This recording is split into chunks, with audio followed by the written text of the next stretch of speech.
ప్రపంచంలోనే అత్యంత ప్రాచీనమైన గొప్ప ఇతిహాసాల్లో ఒకటైన రామాయణం పుట్టుక వెనుక ఒక ఆసక్తికరమైన కథ ఉంది.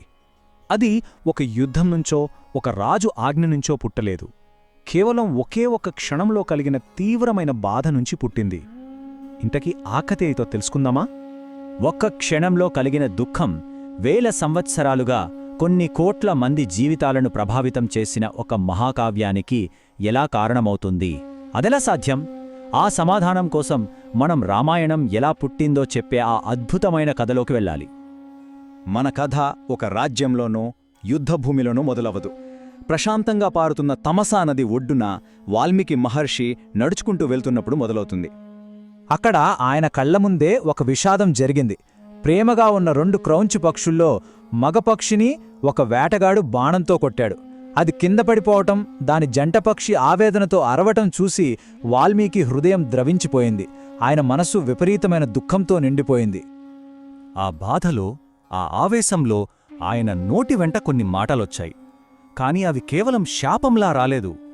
ఆశ్చర్యంగా ఒక పరిపూర్ణమైన ఛందస్సుతో ఒక శ్లోకంలా వెలువడ్డాయి. అదే రామాయణ ఇతిహాసానికి నాంది పలికిన మొట్టమొదటి శ్లోకం. చూశారా?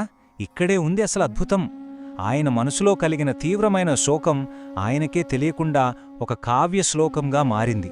అలా దుఃఖం నుంచి ఒక మహాకావ్యం పుట్టింది. ఇంతటి కరుణ, సానుభూతి చూపించిన ఆ వాల్మీకి ఎవరు? ఆయన గతం గురించి తెలిస్తే ఎవ్వరైనా ఆశ్చర్యపోవాల్సిందే. ఎందుకంటే ఆయన జీవితం ఒక అద్భుతమైన పరివర్తనకు నిదర్శనం. ఆదికవి వాల్మీకిగా మారకముందు ఆయన పేరు రత్నాకరుడు. ఒకప్పుడు అడవిలో దారిన పోయేవారిని దోచుకుంటూ బతికే ఒక కిరాతకుడైన దొంగ. తన కుటుంబాన్ని పోషించడానికే ఇదంతా చేస్తున్నానని, వాళ్లు కూడా తన పాపంలో భాగస్వాములేనని నమ్మేవాడు. కాని ఒకసారి మహర్షులు ఎదురై, నీ పాపాన్ని నువ్వు మాత్రమే ఒంటరిగా భరించాలి అని చెప్పినప్పుడు అతనికి జ్ఞానోదయమయ్యింది. ఆ క్షణమే రత్నాకరుడు అన్నీ వదిలేసి సంవత్సరాల పాటు కఠోర తపస్సు చేసి వాల్మీకి మహర్షిగా మారాడు. సరే, కథలోకి వస్తే వాల్మీకి నోటి వెంట ఆ శ్లోకం వెలువడగానే సాక్షాత్తు బ్రహ్మదేవుడే ఆయన ముందు ప్రత్యక్షమయ్యాడు. ఆ శ్లోకం యొక్క గొప్పతనాన్ని వివరించి అదే ఛందస్సులో శ్రీరాముడి కథను రాయమని ఆదేశించాడు. వాల్మీకి ఆ ఇతిహాసాన్ని కొన్ని పెద్ద భాగాలుగా విభజించాడు. వాటికి కాండాలు అని పేరు పెట్టాడు. కాండము అంటే అక్షరాల చెరకుగడ కణుపు అని అర్థం. ఎందుకంటే కథ కూడా చెరకు రసంలాగే అంత మధురంగా ఉంటుందని ఆయన భావన అన్నమాట. రామాయణ మహాకావ్యంలో మొత్తం 7 కాండాలున్నాయి. ప్రతి కాండం రాముడి జీవితంలోని ఒక ముఖ్యమైన దశను మన కళ్ల ముందుంచుతుంది. అవేంటంటే రాముడి జననం, వివాహం గురించి చెప్పే బాలకాండం, ఆయన వనవాసానికి వెళ్లడాన్ని వివరించే అయోధ్యకాండం, ఆ తరువాత అరణ్య, కిష్కింద, సుందరకాండాలు, రావణుడితో జరిగిన యుద్ధాన్ని వర్ణించే యుద్ధకాండం, ఇంకా చివరిగా ఉత్తరకాండం. ఇలా మొత్తం 7 కాండాలు కలిపి ఈ ఇతిహాసంలో ఏకంగా 24,000 శ్లోకాలున్నాయి. ఆలోచించండి, అదెంత పెద్ద గ్రంథమో! ఇది కేవలం ఒక కావ్యం కాదు, తరతరాలుగా కోట్లాది మందికి మార్గదర్శిగా నిలిచిన ఒక విజ్ఞాన సర్వస్వం. సరే, ఇంత గొప్ప కావ్యం కేవలం పుస్తకాలకే పరిమితమైందా? అస్సలు కాదు. దాని ప్రభావం, దాని కథ, దానిలోని జ్ఞానం ప్రాచీన భారతదేశం సరిహద్దులు దాటి ప్రపంచమంతా వ్యాపించాయి. రామాయణంలోని భావోద్వేగాలు, విలువలు అందరికీ కనెక్ట్ అయ్యాయి. అందుకే జావా, కంబోడియా, థాయిలాండ్, ఇలా ఆసియాలోని ఎన్నో దేశాల్లో రామాయణాన్ని వాళ్ల సొంత కథగా మార్చుకుని ఎన్నో రూపాల్లో చెప్పుకున్నారు. ఇక మన దేశంలో అయితే తమిళ్లో కంబన్, మలయాళంలో ఎళుతచ్చన్ లాంటి ఎందరో గొప్ప కవులు రామాయణం స్ఫూర్తితో వాళ్ల భాషల్లో అద్భుతమైన కావ్యాలు రాశారు. అలా రామాయణం ప్రతి ఒక్కరి సంస్కృతిలో, వాళ్ల భాషలో భాగమైపోయింది. రామాయణం కేవలం ఒక మంచి కథ చెప్పడమే కాదు, దాని అసలైన బలమేంటంటే అది మనుషుల మధ్య సంబంధాలు ఎలా ఉండాలో నేర్పే ఒక నైతిక మార్గదర్శిగా నిలవడం. ఒక తండ్రి కొడుకు ఎలా ఉండాలి, భార్యాభర్తల మధ్య అనుబంధం ఎలా ఉండాలి, అన్నదమ్ముల మధ్య ప్రేమ, రాజుకి ప్రజల పట్ల బాధ్యత, స్నేహితుల మధ్య నమ్మకం, ఇలా ప్రతి బంధానికి రామాయణంలోని పాత్రలు ఒక ఆదర్శంలా నిలుస్తాయి. చివరిగా ఒక్క విషయం, ఒకరి బాధను చూసి కలిగిన కరుణ నుంచి పుట్టిన ఈ కథ కర్తవ్యం, ప్రేమ, ధర్మం లాంటి శాశ్వతమైన విలువలను మన ముందు ఉంచుతుంది. మరి వేల సంవత్సరాల క్రితం నాటి ఈ ఆదర్శాలు ఈనాటి మన సంక్లిష్ట ప్రపంచానికి ఇంకా ఏం నేర్పగలవో ఒక్కసారి ఆలోచించాల్సిన విషయం. మనందరికీ తెలిసిన కథే రామాయణం. కాని కొన్ని కథల్ని ఎన్నిసార్లు విన్నా తనివి తీరదు. అలాంటి ఒక మహా ఇతిహాసం రామాయణం. ఈరోజు మనం ఆ మహాకావ్యానికి పునాది లాంటి బాలకాండ గురించి మాట్లాడుకుందాం. ఒక రాజకుమారుడు ధర్మానికి ప్రతిరూపంగా ఒక అవతార పురుషుడిగా ఎలా మారాడు అన్నదే ఈ కథ. ఇది రాముడి కథ మాత్రమే కాదు, ఒక హీరో ఎలా తయారయ్యాడో చెప్పే ఒక ఆరిజిన్ స్టోరీ. పదండి ఆ అద్భుతమైన ప్రయాణంలోకి వెళ్దాం. విచిత్రంగా ఉంది కదూ. యుగయుగాలుగా నిలిచిపోయే ఒక మహాకావ్యం ఒక ప్రార్థనతోనో మంచి మాటతోనో మొదలవ్వలేదు. అది ఒక శాపంతో, గుండెల్ని పిండేసే శోకంతో మొదలైంది. తమసా నదీ తీరంలో వాల్మీకి మహర్షి ప్రకృతిని ఆస్వాదిస్తుండగా ప్రేమగా ఆడుకుంటున్న ఒక క్రౌంచపక్షుల జంట కనిపించింది. అంతలోనే ఒక వేటగాడి బాణం వచ్చి అందులోని మగపక్షిని కూల్చేసింది. తన జత కోసం ఆ ఆడపక్షి పెట్టిన ఆర్తనాదం వాల్మీకి గుండెను కదిలించేసింది. ఆ ఆపుకోలేని దుఃఖం, ఆ ఆవేశం ఆయన నోటి నుంచి అప్రయత్నంగా ఒక శ్లోకం రూపంలో బయటకొచ్చింది. అలా శోకమే శ్లోకంగా మారిన ఆ అద్భుతమైన క్షణంలో సాక్షాత్తు సృష్టికర్త బ్రహ్మదేవుడే వాల్మీకి ముందు ప్రత్యక్షమయ్యాడు. మహర్షి, నీ దుఃఖం వృధా కాదు. నీ నోటి నుంచి వచ్చింది సరస్వతీదేవి అనుగ్రహంతో పుట్టిన ఒక సరికొత్త ఛందస్సు. నీకు నారదుడు చెప్పిన శ్రీరాముడి కథ గుర్తుంది కదా? అదే కథను ఇదే ఛందస్సులో పూర్తిస్థాయిలో రాయి. ఈ భూమిమీద కొండలు, నదులు ఉన్నంతకాలం నీ రామాయణం ప్రజల గుండెల్లో నిలిచి ఉంటుంది అని ఆశీర్వదించారు. చూసారా, ఒక వ్యక్తిగత బాధ ఒక ప్రపంచ ఇతిహాసానికి ఎలా ఊపిరిపోసిందో. సరే, ఇక మన కథ అయోధ్య రాజ్యానికి వెళ్దాం. సరయు నదీ తీరంలో భూలోక స్వర్గంలా ఉండే ఆ రాజ్యంలో అంతా సుభిక్షంగా ఉంది. ప్రజలు చాలా సంతోషంగా ఉన్నారు. కాని ఆ రాజ్యాన్ని పాలిస్తున్న ఇక్ష్వాకు వంశపు రాజు దశరథుడికి మాత్రం ఒక్కటే లోటు. పిల్లలు లేరన్న బాధ ఆయన్ని ప్రతి క్షణం కాల్చేస్తోంది. ఆయన పడుతున్న ఆ బాధే ఒక గొప్ప దైవిక ప్రణాళికకు నాంది పలకబోతోందని అప్పుడు ఎవరికీ తెలియదు. ఇక తన వంశానికి వారసులు లేకపోతే ఎలా అని ఆందోళనతో దశరథుడు తన గురువుల సలహా మేరకు గొప్ప తపశ్శక్తి ఉన్న ఋష్యశృంగ మహర్షిని పిలిపించి పుత్రకామేష్టి యాగం మొదలుపెట్టాడు. ఇది కేవలం ఒక రాజు తన కోరిక కోసం చేసిన యాగం కాదండోయ్. భూమి మీద పెరిగిపోయిన అధర్మాన్ని అంతం చేయడానికి దేవతలు వేసిన ఒక పెద్ద ప్లాన్లో ఇది చాలా కీలకమైన ఘట్టమన్నమాట.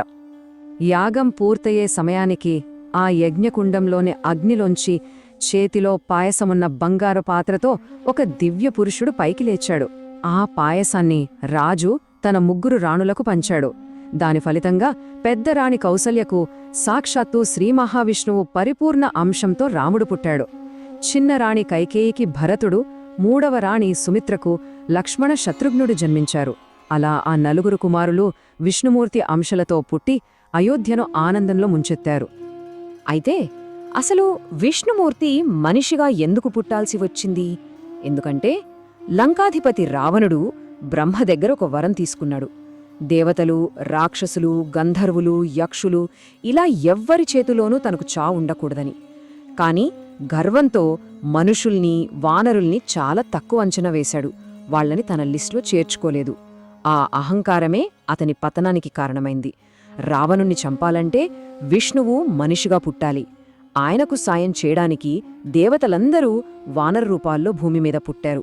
ఇంద్రుడు వాలిగా, సూర్యుడు సుగ్రీవుడిగా, వాయుదేవుడు మనందరికీ తెలిసిన హనుమంతుడిగా. రాముడు, అతని సోదరులు అన్ని విద్యల్లోనూ ఆరితేరి పెరిగి పెద్దవాళ్లవుతున్నారు. అంతా ప్రశాంతంగా ఉంది.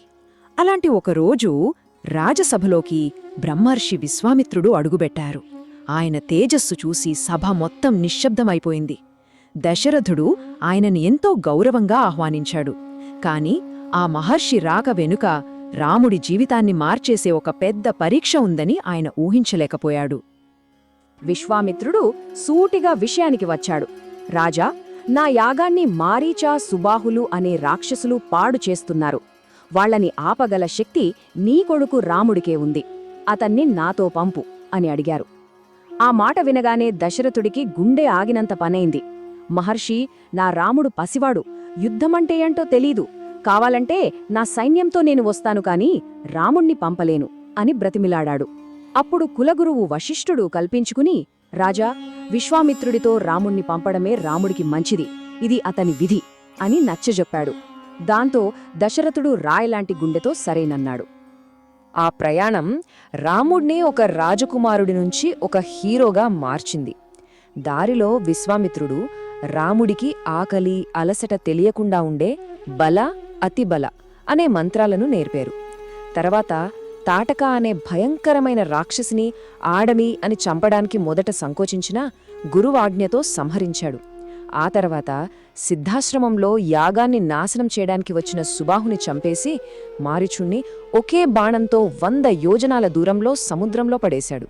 ఇక ఆ తర్వాత రాయిగా పడి ఉన్న అహల్యకు తన పాదస్పర్శతో శాప విమోచనం కలిగించి తనలోని దైవత్వాన్ని చూపించాడు. ప్రతి అడుగు రాముడిలోని అసమాన శక్తిని, కరుణను బయటపెట్టింది. యాగరక్షణ పూర్తయ్యాక విశ్వామిత్రుడు రామలక్ష్మణులను మిథిలా నగరానికి తీసుకువెళ్లారు. అక్కడ జనక మహారాజు తన కుమార్తె సీతకు స్వయంవరం ఏర్పాటు చేస్తున్నాడు.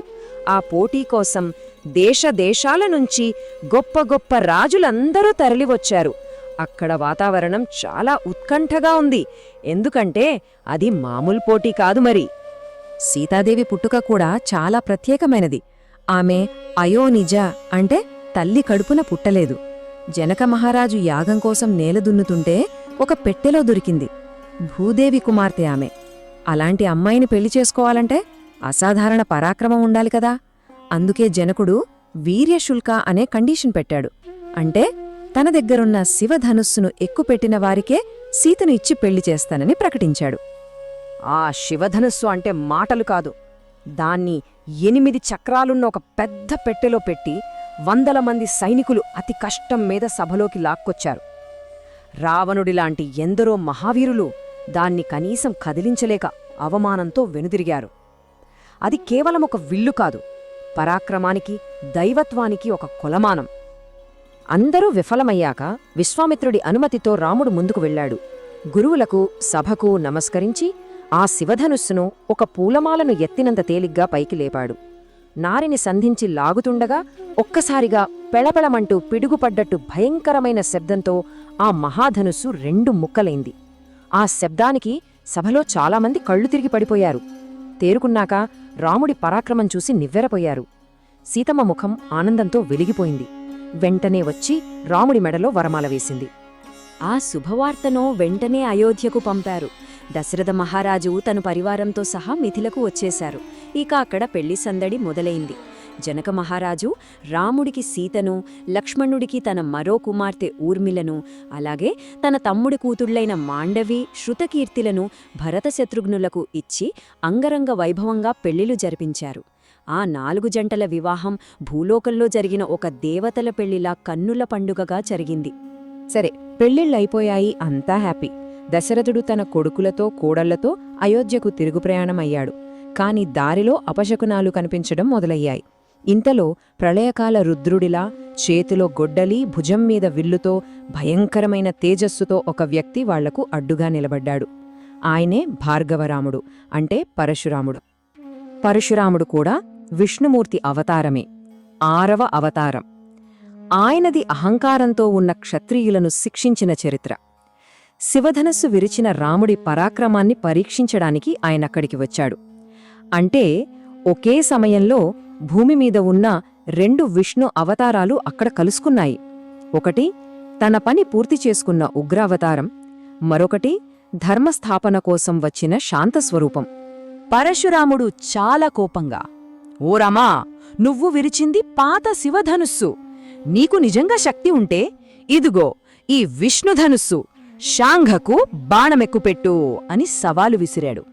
రాముడు ఒక చిన్న నవ్వు నవ్వి తండ్రి అనుమతితో ఆ విల్లును తీసుకుని దానికి అవలీలగా నారి కట్టి ఒక దివ్యమైన బాణాన్ని సంధించాడు.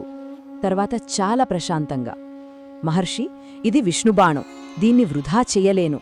మీ తపశ్శక్తితో సంపాదించుకున్న పుణ్యలోకాల మీదకు వదలమంటారా, లేక మీ కదలిక నాపమంటారా?" అనడిగాడు. రాముడి చేతిలో ఆ విష్ణుధనుస్సును చూడగానే పరశురాముడికి అంతా అర్థమైపోయింది. తన ముందు నిలబడింది సాక్షాత్తు శ్రీ మహావిష్ణువు అని గ్రహించాడు. తన అవతార కార్యం ముగిసిందని, తన శక్తిని తర్వాతి అవతారానికి బదిలీ చేయాల్సిన సమయం వచ్చిందని తెలుసుకున్నాడు.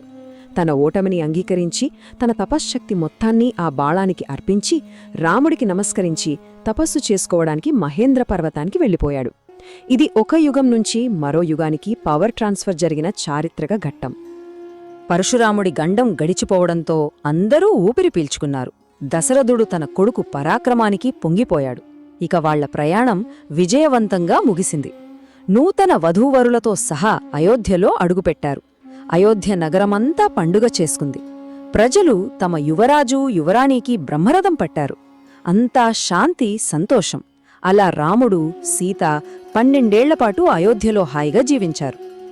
దీంతో బాలకాండం ముగుస్తుంది.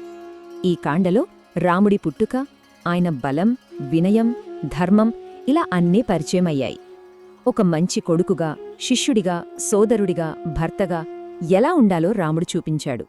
ఒక హీరోకి కావలసిన ఫౌండేషన్ మొత్తం ఈ కాండలో పడింది. కాని ఈ శాంతి, సంతోషం ఎంతో కాలం నిలవదు. ఒక అవతార పురుషుడి జీవితం పూలపాన్పు కాదు కదా. ఆయన ఎదుర్కోవాల్సిన అసలైన కష్టాలు, పరీక్షలు ముందున్నాయి. ఆ ప్రయాణం ఎలా ఉంటుందో మనం తర్వాతి కాండల్లో చూద్దాం. మనమిప్పుడు రామాయణంలోకి ప్రయాణం చేయబోతున్నాం. అందులోనూ ఒక అత్యంత కీలకమైన, ఎంతో ఎమోషనల్ అయిన ఘట్టం గురించి తెలుసుకోబోతున్నాం. అదే అయోధ్యాకాండ. పట్టాభిషేకమనే ఆనందం నుంచి వనవాసమనే అంతులేని విషాదానికి దారితీసిన సంఘటనల సమాహారం. ఒక సామ్రాజ్యం తలరాతను మార్చేసిన కథ ఇది. ఒకే ఒక రాజ్యం, ఒకే ఒక వాగ్దానం. కాని చూస్తుండగానే అన్నీ తలక్రిందులైపోయాయి. అసలు కథ ఏంటో, ఆ మలుపులేంటో మనమిప్పుడు వివరంగా చూద్దాం. కథ మొదలవ్వడమే ఒక పండగలా మొదలవుతుంది. అయోధ్య నగరం మొత్తం అక్షరాల పండుగ వాతావరణంలో మునిగిపోయింది. ఎందుకంటారా? అందరి మనసు గెల్చిన యువరాజు, సకల గుణాభిరాముడు, మన శ్రీరాముడికి పట్టాభిషేకం జరగబోతోంది. మరి అన్నీ రెడీ అయిపోయాయి. నగరాన్ని ఎంతో అందంగా అలంకరించారు. జనం ఆనందానికైతే హద్దులే లేవనమాట. రేపే ఆ శుభముహూర్తం. ఇంకేముంది, అయోధ్య మొత్తం ఉత్సాహంతో ఊగిపోతోంది. కాని ఆ సంతోషం ఎంతోసేపు నిలవలేదు. ఒక చిన్న విషపు ఆలోచన, ఒక చెప్పుడు మాట, రాణి కైకేయికి అత్యంత నమ్మకస్తురాలైన దాసి మంథర రూపంలో వచ్చింది. అక్కడితో కథ మొత్తం మారిపోయింది, శాశ్వతంగా. చూడండి, కైకేయికి నిజానికి రాముడంటే ఎనల్లేని ప్రేమ. కాని మంథర ఏం చేసిందంటే ఆమె మనసులో ఒక విషపు బీజాన్ని నాటింది. ఏమని? రాముడు గనక రాజైతే కౌసల్య రాజమాత అవుతుంది, నీ స్థానమేంటి, నీకు విలువ తగ్గుతుంది అని భయాన్ని, అసూయను రెచ్చగొట్టింది. అంతేకాదు, పాత కథనొకటి గుర్తుచేసింది. అదేంటంటే దశరథుడు ఎప్పుడో ఆమెకు 2 వరాలిస్తానని మాటిచ్చాడు. వాటిని ఇప్పుడు వాడుకోమని సలహా ఇచ్చింది. మంథర మాటలికి కైకేయి పూర్తిగా లొంగిపోయింది. దశరథుడి దగ్గరికి వెళ్లి ఆ 2 వరాలను కోరింది. మొదటిది, తన కొడుకైన భరతుడికి పట్టాభిషేకం చెయ్యాలి. ఇక రెండవది, శ్రీరాముడిని 14 ఏళ్లపాటు అడవులకు పంపాలి, అంటే వనవాసం. అంతే, ఆ మాటలు విన్న దశరథుడు గుండె బద్దలైనంత పనైంది. అసలు ఆ మాటలు వినగానే దశరథుడు పిడుగు పడినట్టు కుప్పకూలిపోయాడు. ఆలోచించండి, ఒకవైపు ఇచ్చిన మాట నిలబెట్టుకోవాలి, అది రాజుగా తన ధర్మం. మరోవైపు కన్న కొడుకుని కళ్ళారా అడవులకు పంపలేడు, అది తండ్రిగా తన ప్రేమ. అంటే ఒక రాజు ఇచ్చిన వాగ్దానం ఒక తండ్రి పాలిట శాపంగా మారిపోయింది. సరే, మరి ఇంత పెద్ద వార్త తెలిసాక రాముడు, సీత, లక్ష్మణుడు ఎలా స్పందించారో, వాళ్ల ధర్మం ఎలాంటిదో ఇప్పుడు మనం చూద్దాం.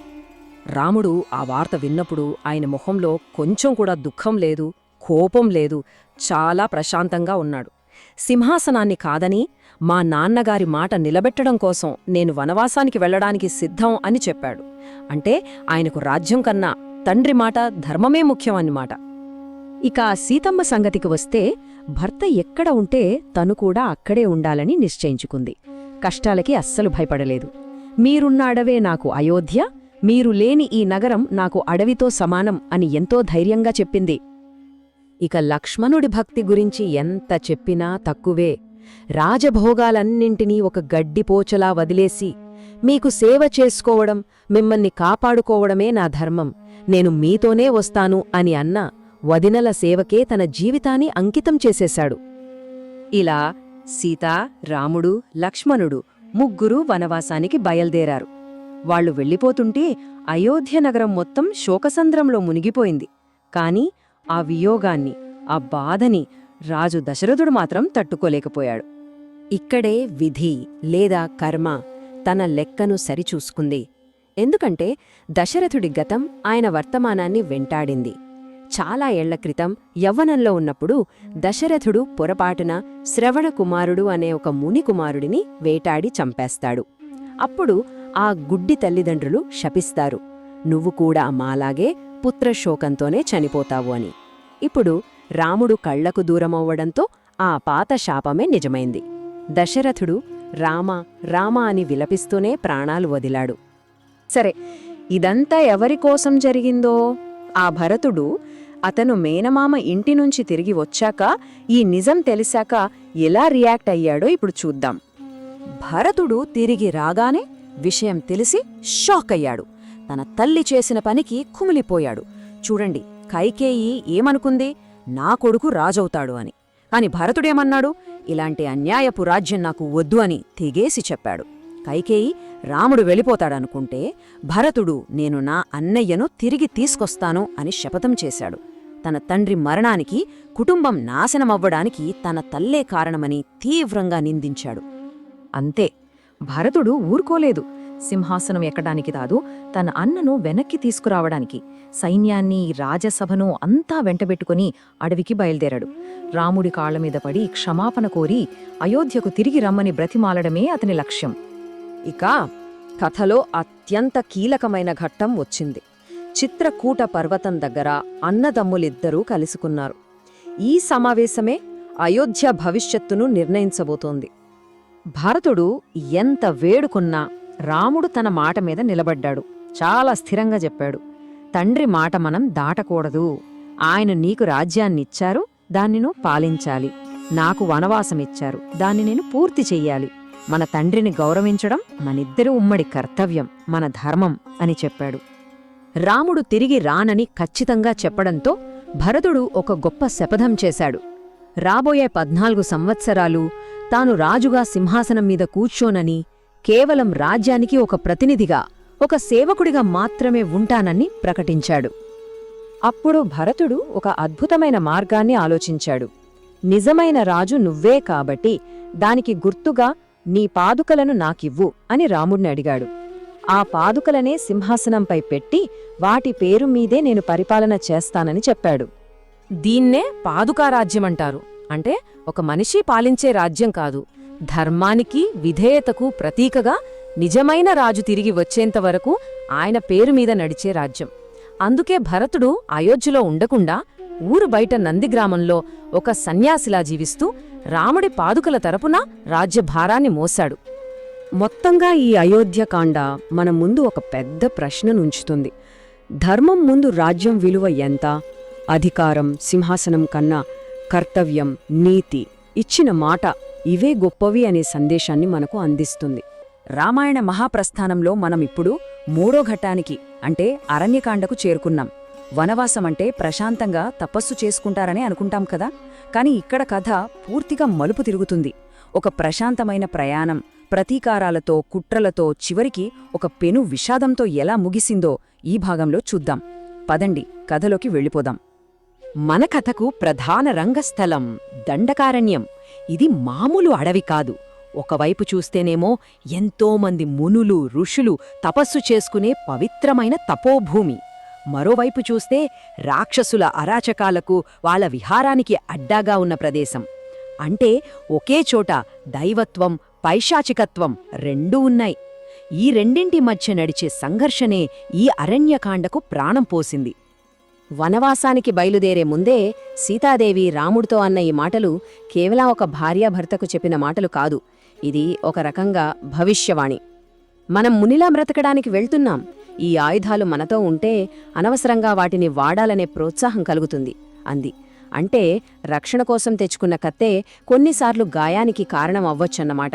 జరగబోయే ఉపద్రవానికి ఇది ఒక రకమైన నాంది పలికింది. సరే, ఇక కథలోకి వస్తే మొదటి ఘట్టం. రామ, లక్ష్మణ, సీతలు దండకారణ్యంలోకి అడుగుపెట్టారు. ఇక్కడ నుంచే అసలు కథ మొదలవుతుంది. వాళ్లు అనుకున్నంత ప్రశాంతంగా వారి ప్రయాణం సాగదు. ఆ అడవి వాళ్లకు అనేక సవాళ్లను విసరబోతోంది. చూడండి వాళ్ల ప్రయాణం ఎలా మొదలైందో. మొదటి రోజే అత్రి మహాముని, అనసూయదేవి ఆశీస్సులు తీసుకున్నారు. అంతా బానే ఉంది అనుకున్నారు. కాని కేవలం 10 రోజులు గడిచేసరికి ఆ అడవి తన నిజ స్వరూపం చూపించింది. రాక్షసుల బాధ భరించలేక మునులందరూ వచ్చి రాముడిని శరణు వేడుకున్నారు. వాళ్ల మాట కాదనలేక రాముడు వారికి అభయమిచ్చాడు. ఆ వెంటనే విరాధుడు అనే రాక్షసుడి రూపంలో మొదటి ఆపద ఎదురైంది. ఇక్కడ ఆసక్తికరమైన విషయమేంటంటే రాముడి చేతిలో ఓడి శాప విమోచనం పొందిన ఆ విరాధుడే వాళ్లు తర్వాతెక్కడికి వెళ్లాలో దారి చూపించాడు. శరభంగ మహర్షి ఆశ్రమానికి దారి చూపింది అతనే. ఆ తర్వాత దాదాపు 10 ఏళ్లపాటు వారి ప్రయాణం ఆ పుణ్యభూమిలో ఉన్న మహర్షుల ఆశ్రమాల చుట్టూనే సాగింది. శరభంగుడు, సుతీక్ష్ణుడు లాంటి ఎంతోమంది మహర్షులు కేవలం రాముడి దర్శనం కోసమే తమ దేహాలను విడిచిపెట్టకుండా ఎదురుచూశారు. ఇక ఈ యాత్రలోనే అత్యంత కీలకమైన ఘట్టం అగస్త్య మహామునిని కలవడం. ఆయన రాముడ్లోని దైవత్వాన్ని గుర్తించి దేవతల కోరిక మేరకు విశ్వకర్మ తయారు చేసిన అత్యంత శక్తివంతమైన వైష్ణవ ధనుస్సును రాముడికి బహూకరించారు. అంతేకాదు, గోదావరి నది ఒడ్డున ఉన్న పంచవటి అనే ప్రదేశం నివాసానికి యోగ్యంగా ఉంటుందని మార్గనిర్దేశం చేశారు.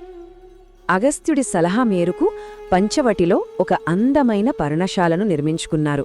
అక్కడ వాళ్ల జీవితంలోకి కొన్నాళ్లపాటు ప్రశాంతత వచ్చింది. అదే సమయంలో వారికి ఒక కొత్త మిత్రుడు తారసపడ్డాడు. ఆయనే జటాయువు, గద్దలరాజు, అలాగే దశరథ మహారాజుకి చిరకాల మిత్రుడు.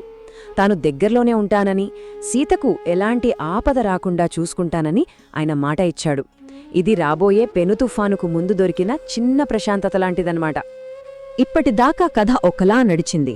ఇకపై నడవబోయేది మరోలా ఉంటుంది. వారి ప్రశాంత జీవితంలోకి కథను పూర్తిగా మార్చేసే ఒక సంఘటన జరగబోతోంది. ఒక ఊహించని వ్యక్తి వారి పర్ణశాల వైపు వస్తోంది. ఆమె మరెవరో కాదు, లంకాధిపతి రావణుడి సోదరి శూర్పణఖ. ఆమె ఒక కామరూపి, అంటే ఇష్టదిన రూపం దాల్చగలదు. రాముడి సౌందర్యాన్ని చూసి మోహించి నేరుగా వచ్చి తనను పెళ్లి చేసుకోమనడుగుతుంది. అయితే రాముడు, లక్ష్మణుడు ఆమె కోరికలోని ప్రమాదాన్ని గ్రహించకుండా ఆమెతో సరదాగా పరిహాసమాడతారు. కాని ఆ చిన్న పరిహాసమే ఎంత పెద్ద వినాశనానికి దారితీస్తుందో వాళ్లు అప్పుడు ఊహించలేకపోయారు. ఆ తిరస్కారంతో, ఆ పరిహాసంతో శూర్పణఖకు విపరీతమైన కోపమొచ్చింది. తన కోరిక నెరవేరలేదన్న ఆ ఆగ్రహాన్ని మొత్తం సీత మీద చూపించింది. సీత వల్లే రాముడు తనను కాదన్నాడని భావించి ఆమెను తినేయడానికి ప్రయత్నిస్తుంది. అంతే, ఆ క్షణం నుంచి పరిస్థితి పూర్తిగా మారిపోయింది. సరదా కాస్త సీరియస్ అయ్యింది. సీతపై దాడి చెయ్యడంతో రాముడికి కోపం కట్టలు తెంచుకుంది. వెంటనే లక్ష్మణుడిని ఆమెను శిక్షించమని ఆజ్ఞాపించాడు.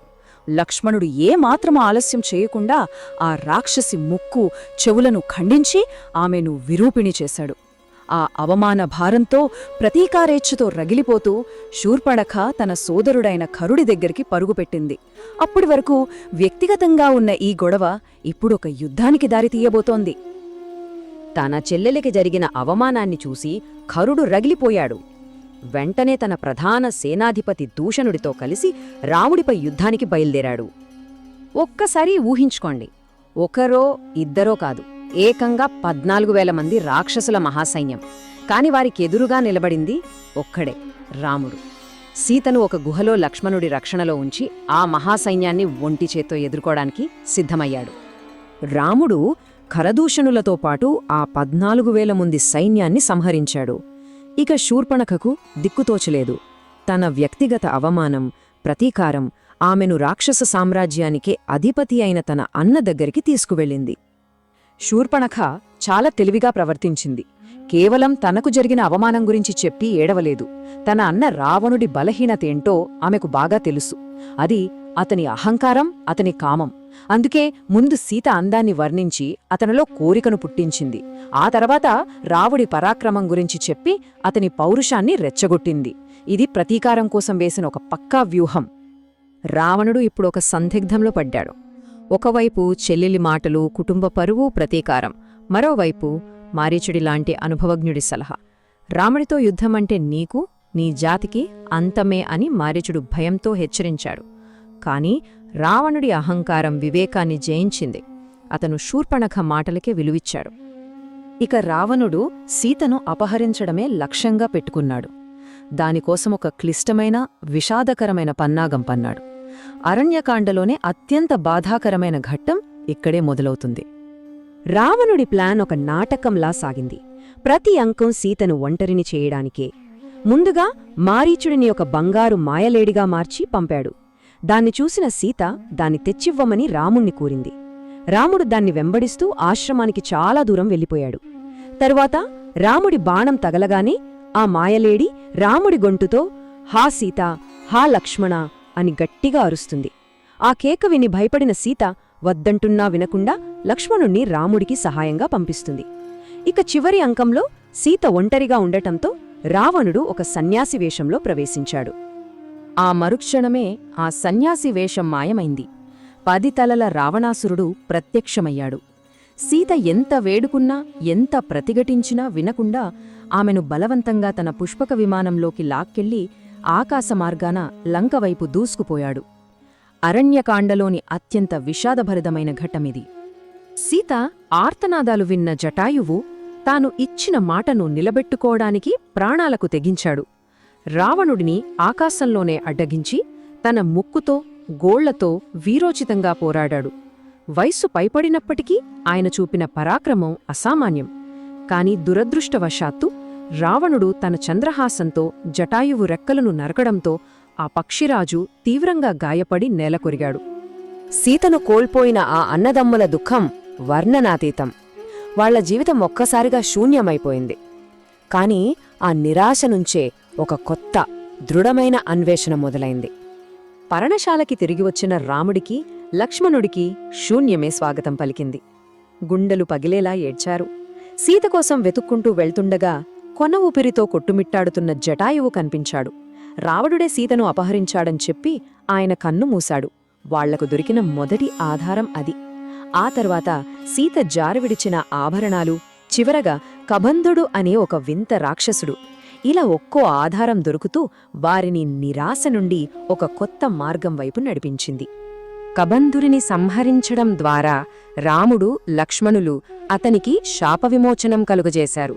దానికి కృతజ్ఞతగా తిరిగి గంధర్వుడుగా మారిన కబంధుడు వాళ్లు ముందుకు వెళ్లడానికి ఒక అత్యంత కీలకమైన సలహా ఇస్తాడు.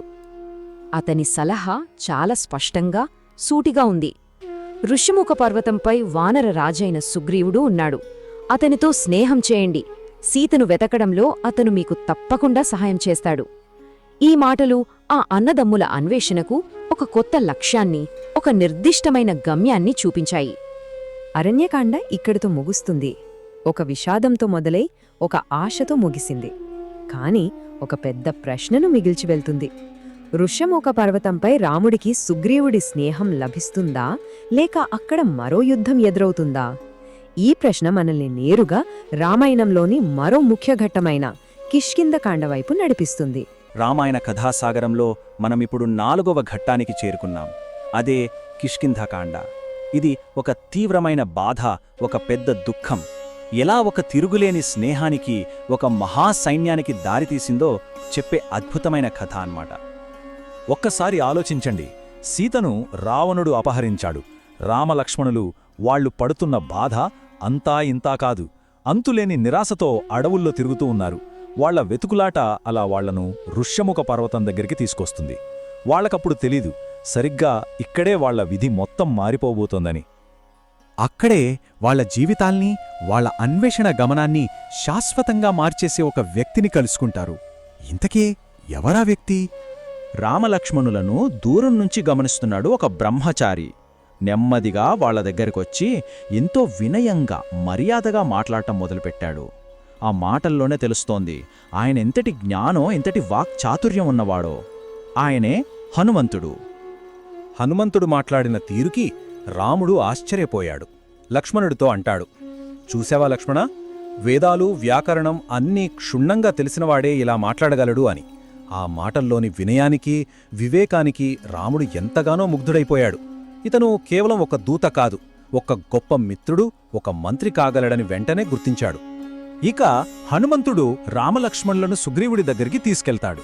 అక్కడ రాముడు తన కథంతా చెబుతాడు. సుగ్రీవుడు సీత జారవిడిచిన నగలని చూసి రాముడి బాధను అర్థం చేసుకుంటాడు. అప్పుడు వాళ్ళిద్దరూ అగ్నిసాక్షిగా ఒక ఒప్పందం చేసుకుంటారు. నీ భార్యను వెతకడానికి నా వానర సైన్యం మొత్తం నీకే సహాయం చేస్తుంది, కాని నువ్వు నాకొక్క సహాయం చేయాలి. నన్ను రాజ్యం నుంచి వెలివేసి నా భార్యను కూడా తీసేసుకున్న నా అన్న వాలిని నువ్వు సంహరించాలి అని సుగ్రీవుడు కోరతాడు. రాముడు సరేనంటాడు. ఇప్పుడు రాముడు ముందున్న మొదటి కర్తవ్యం సుగ్రీవుడికిచ్చిన మాటను నిలబెట్టుకోవడమే.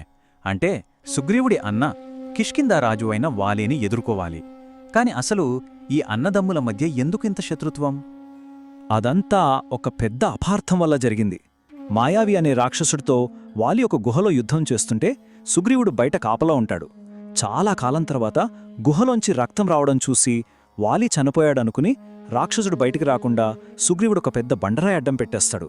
కానీ జరిగింది వేరు. వాలి ఆ రాక్షసుణ్ణి చంపి బయటకొచ్చి చూస్తే గుహ మూసుంది. తన తమ్ముడే కావాలని రాజ్యాధికారం కోసం తనని లోతల బంధించాడని అపార్థం చేసుకుంటాడు. ఆ కోపంతో సుగ్రీవుని రాజ్యం నుంచి తరిమేసి అతని భార్య రుమను కూడా తన సొంతం చేసుకుంటాడు. పాపం సుగ్రీవుడు అన్న భయంతో ప్రాణాలు అరచేతిలో పెట్టుకుని బతుకుతుంటాడు. అయితే సుగ్రీవుడికి ఒక చిన్న సందేహం. వాలి సామాన్యుడు కాదు, మహాబలవంతుడు. అలాంటి వాలిని రాముడు ఓడించగలడా? ఆ సందేహాన్ని రాముడు గమనించాడు. తన బలాన్ని నిరూపించడానికి 2 అద్భుతమైన పనులు చేసి చూపిస్తాడు. సరే, రాముడి బలం చూసి నమ్మకం కుదిరిన సుగ్రీవుడు వాలిని యుద్ధానికి పిలుస్తాడు. ఇద్దరి మధ్య ఘోరమైన యుద్ధం జరుగుతుంది. రాముడు చాటునుంచి బాణం వేయడానికి సిద్ధంగా ఉన్నాడు. కాని ఒక సమస్య. ఆ అన్నదమ్ములిద్దరూ అచ్చం ఒకేలా ఉన్నారు. ఎవరిని కొట్టాలో తెలియక రాముడు ఆగిపోతాడు. ఇక అంతే, వాలి చేతిలో సుగ్రీవుడు దెబ్బలు తిని ఎలాగోలా ప్రాణాలతో పారిపోతాడు. తిరిగి వచ్చిన సుగ్రీవుడు రాముడిని నిందిస్తాడు. అప్పుడు రాముడు, మీరిద్దరూ ఒకేలా ఉన్నారు, అందుకే నేను బాణం వెయ్యలేకపోయాను. ఈసారి నువ్వు గుర్తుగా మెడలో ఒక పూలదండ వేసుకో అని చెబుతాడు. సరేనని గజపుష్పిమాల వేసుకుని సుగ్రీవుడు మళ్లీ వాలిని యుద్ధానికి పిలుస్తాడు. ఈసారి రాముడికి లక్ష్యం స్పష్టంగా కనబడుతోంది. వెంటనే చెట్టుచాటునుంచే తన దివ్యమైన బాణాన్ని సంధించి వాలి గుండెల్లోకి దూసుకుపోయేలా కొడతాడు. రాముడి బాణం దెబ్బకి వాలి కింద పడిపోతాడు. ప్రాణాలు పోతున్న సమయంలో తనను కొట్టింది రాముడని తెలుసుకుని తీవ్రమైన ఆవేదనతో, కోపంతో రాముడిని ప్రశ్నిస్తాడు. ఇది ధర్మం కాదు అని నిలదీస్తాడు. వాలి అంటాడు, రామా, నువ్వొక ధర్మమూర్తివని విన్నాను, కాని నువ్వు చేసిందేంటి? నేను నీతో యుద్ధం చేయట్లేదు, నీకు ఏ హాని చేయలేదు. అలాంటప్పుడు నిద్రపోతున్నవాడిని పాము కరిచినట్టు నన్ను చాటునుంచి ఎందుకు కొట్టావు? ఇది నీ వంశానికే అపకీర్తి అని రాముడి ధర్మాన్నే సూటిగా ప్రశ్నిస్తాడు. దానికి రాముడు చాలా ప్రశాంతంగా సమాధానమిస్తాడు. వాలి, నువ్వు చేసింది అధర్మం. బతికున్న తమ్ముడి భార్యని, కూతురుతో సమానమైన వదినని నువ్వు చెరబట్టావు. ఇది ఘోరమైన పాపం. ఇలాంటి అధర్మాన్ని శిక్షించేటప్పుడు యుద్ధ నియమాలతో పనిలేదు. నేను నిన్నొక యోధుడిగా కాదు, భరతుడి ప్రతినిధిగా, ఈ భూమిపై ధర్మాన్ని నిలబెట్టేవాడిగా శిక్షించాను. ఆ పాపానికి మరణదండనే సరైనది అని స్పష్టం చేస్తాడు. రాముడి మాటల్లోని సత్యాన్ని, ధర్మాన్ని వాలి గ్రహిస్తాడు. తన తప్పు తెలుసుకుంటాడు. రాముడిని క్షమించమని కోరి తన ప్రాణ సమానమైన కొడుకు అంగదుడిని, భార్య తారను సుగ్రీవుడికి అప్పగిస్తాడు. సుగ్రీవా, అంగదుడిని నీ కొడుకులా చూసుకో అని చెప్పి తన మెడలోని దివ్యశక్తులున్న బంగారు హారాన్ని సుగ్రీవుడికిచ్చి శాంతంగా ప్రాణాలు వదిలేస్తాడు. ఇక వాలి మరణం తర్వాత సుగ్రీవుడు కిష్కింధకు మహారాజయ్యాడు. అంగదుడు యువరాజయ్యాడు. అంతా సవ్యంగానే ఉంది. ఇక సీతను వెతకడమే తరువాయి. కాని అప్పుడే వర్షాకాలం మొదలవుతుంది. ఆ కాలంలో ప్రయాణం చేయడం, వెతకడం అసాధ్యం. కాబట్టి వర్షాకాలం ముగిసే వరకు ఆగాలని నిర్ణయించుకుంటారు. 4 నెలలు గడిచిపోయాయి. వర్షాకాలం ముగిసింది. కాని సుగ్రీవుడు కొత్తగా వచ్చిన రాచరిక సుఖాల్లో, భోగాల్లో మునిగిపోయి రాముడికి ఇచ్చిన మాటనే మరిచిపోతాడు. సీతమ్మ జాడ తెలియక రాముడు రోజురోజుకి కృంగిపోతున్నాడు. ఇది చూసి లక్ష్మణుడికి పట్టరాని కోపం వస్తుంది. మాట ఇచ్చి తప్పిన ఆ సుగ్రీవుడి అంతు చూస్తా అంటూ ఆగ్రహంతో కిష్కిందకు బయలుదేరుతాడు. లక్ష్మణుడి ఉగ్రరూపం చూసి కిష్కింద మొత్తం భయపడిపోతుంది. తార, హనుమంతుడు కల్పించుకుని సుగ్రీవుడికి తన కర్తవ్యాన్ని గుర్తు చేస్తారు. అప్పుడు సుగ్రీవుడికి తను చేసిన తప్పు తెలుస్తుంది. వెంటనే ప్రపంచంలోని నలుమూలల నుంచి కోట్లాది వానర సైన్యాన్ని సమీకరిస్తాడు. తన సైన్యాన్ని 4 భాగాలుగా చేసి తూర్పు, పడమర, ఉత్తరం, దక్షిణ దిక్కులకు పంపిస్తాడు. సీతను వెతకడానికి వాళ్లకు సరిగ్గా 1 నెల సమయమిస్తాడు. నెల రోజులు గడిచిపోయాయి. 3 దిక్కులకు వెళ్లిన బృందాలు తిరిగి వచ్చాయి. కాని ఎవ్వరి దగ్గర మంచి వార్త లేదు. సీతమ్మ జాడ ఎక్కడా కనపడలేదు. ఇక ఆశలన్నీ అడుగంటిపోయాయి. అన్వేషణ విఫలమైపోయిందని అందరూ తీవ్రమైన నిరాశలో మునిగిపోతారు. ఇక దక్షిణం వైపు వెళ్లిన అంగదుడు, హనుమంతుడు ఉన్న బృందం కూడా గడువు ముగిసిపోవడంతో తాము విఫలమయ్యామని భావించి ప్రాణత్యాగానికి సిద్ధపడతారు. సరిగ్గా నిస్సహాయ స్థితిలో వాళ్లకొక భారీ గద్దె కనిపిస్తుంది. అతనే సంపాతి, జటాయువు యొక్క అన్న. తన దివ్యదృష్టితో చూసి సంపాతి వాళ్లకు ఒక కీలకమైన సమాచారం అందిస్తాడు. సీత బతికే ఉంది. ఆమెను రావణుడు లంకలో బంధించాడు. ఆ లంక ఇక్కడి నుంచి 100 యోజనాల సముద్రం అవతల ఉంది అని చెబుతాడు. అబ్బా, చివరికి సీతమ్మ ఎక్కడుందో తెలిసింది. ఒక పెద్ద సమస్య తీరింది. కానీ వాళ్ల ముందు ఇప్పుడు అంతకన్నా పెద్ద సమస్య వచ్చి నిలబడింది. అదే ఆ 100 యోజనాల విశాలమైన మహాసముద్రం. దాన్ని ఎలా దాటాలి? వానర వీరులంతా ఆ సముద్ర తీరాన నిలబడి ఉన్నారు. ఆవలి ఒడ్డున లంక ఉంది. అక్కడే సీతమ్మ ఉంది. లక్ష్యం కళ్లముందే ఉంది. కాని దాన్ని చేరడానికి మార్గం లేదు. ఎవరికీ సాధ్యం అంత పెద్ద సముద్రాన్ని దాటడం? ఒక్కొక్కరు తమ బలాన్ని అంచనా వేసుకోవడం మొదలుపెట్టారు. ఒకరు 50 యోజనాలు దూకగలనన్నారు, మరొకరు 60 అన్నారు. చివరికి యువరాజు అంగదుడు, నేను 100 యోజనాలు దూకగలను, కాని తిరిగి వచ్చే శక్తి నాకు ఉండదు అని చెప్పాడు. అంటే వెళ్ళిన వాళ్ళు తిరిగి రాలేరు. మరి సీతమ్మ వార్తను రాముడికి ఎలా చేరవేయాలి? అందరూ నిరాశతో ఉన్న ఆ సమయంలో వృద్ధుడు, మహాజ్ఞాని అయిన జాంబవంతుడు మౌనంగా కూర్చున్న హనుమంతుడి దగ్గరికి వెళ్తాడు. హనుమా, ఎందుకిలా ఉన్నావు? నువ్వు సామాన్యుడివి కాదు. నువ్వు వాయుపుత్రుడివి. నీ బలం, నీ వేగం నీకే తెలీదు. ఒక శాపం వల్ల నువ్వు నీ శక్తులను మర్చిపోయావు. లే, నీవెవరో గుర్తు తెచ్చుకో. ఈ మహాసముద్రాన్ని దాటే శక్తి ఈ ప్రపంచంలో నీకు మాత్రమే ఉంది అని ప్రేరేపిస్తాడు. జాంబవంతుడి మాటలు హనుమంతుడిలో నిద్రాణమయ్యున్న శక్తులను తట్టిలేపాయి. తన నిజ స్వరూపం, తన బలం అన్నీ గుర్తుకొచ్చాయి. వెంటనే హనుమంతుడు ఒక పర్వతమంత పెద్ద ఆకారంలోకి పెరిగిపోతాడు. అతని శరీరం పొగలేని నిప్పులా ప్రకాశిస్తోంది. అసాధ్యాన్ని సుసాధ్యం చేయడానికి, ఆ మహాసముద్రాన్ని ఒక్క లంఘనంలో దాటడానికి సిద్ధమవుతాడు. రామకార్యం కోసం హనుమంతుడి ఆ అద్భుతమైన ప్రయాణం ఇక్కడ్నుంచి మొదలవుతుంది. కిష్కింధాకాండ ఇక్కడితో సమాప్తం. రామాయణమనే మహాసముద్రంలో ఒకే ఒక్క నాయకుడు ఒకే ఒక్క రాత్రిలో ఒక మహాకార్యాన్ని సాధించిన అధ్యాయం ఒకటి ఉంది. అదే సుందరకాండ. ఇది కేవలం ఒక కథ కాదు, అచంచలమైన భక్తి, అపారమైన శక్తి, ఇంకా దట్టమైన చీకటిలో వెలిగే చిరుదీపం లాంటి ఆశ యొక్క గాథ. ఈ మొత్తం కథకు గుండెలాంటి ప్రశ్న ఇది. ఆలోచించండి, ఒకే ఒక్క దూత ఒక మహాసామ్రాజ్యాన్ని ఎలా వణికించగలిగాడు?